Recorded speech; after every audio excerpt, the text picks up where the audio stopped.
تشهد الساحة التكنولوجية في المغرب تطورا لافتا مع اقتراب دخول شركة ستارلينك التابعة لرجل الأعمال إيلون ماسك إلى الأسواق الوطنية، وفي خطوة من شأنها إحداث تحول كبير في مجال خدمات الإنترنت.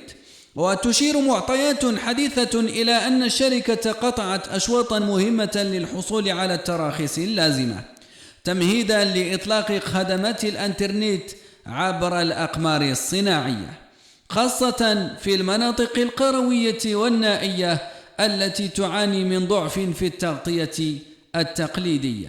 ويرى متابعون أن هذه الخطوة ستساهم في تقليص الفجوة الرقمية وتسريع وتيرة التحول الرقمي بالمملكة، رغم استمرار بعض التحديات المرتبطة بالمنافسة والتنظيم داخل قطاع الاتصالات.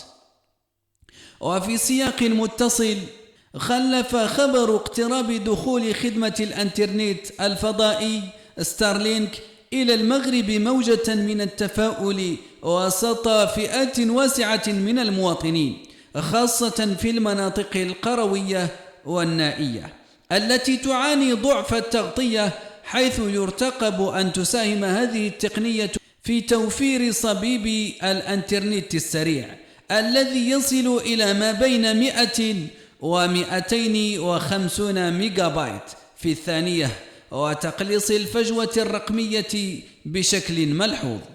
هذا في الجانب الشعبي.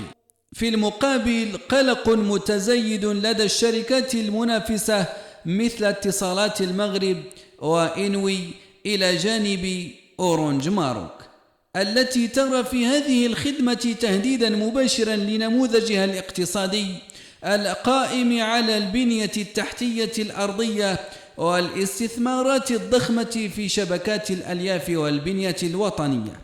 وتشير تقارير إلى أن هذه الشركات عبرت عن تحفظها مطالبة بضمان تكافؤ الفرص واحترام السيادة الرقمية في ظل منافسة جديدة قد تعيد رسم خريطة سوق الاتصالات بالمملكة.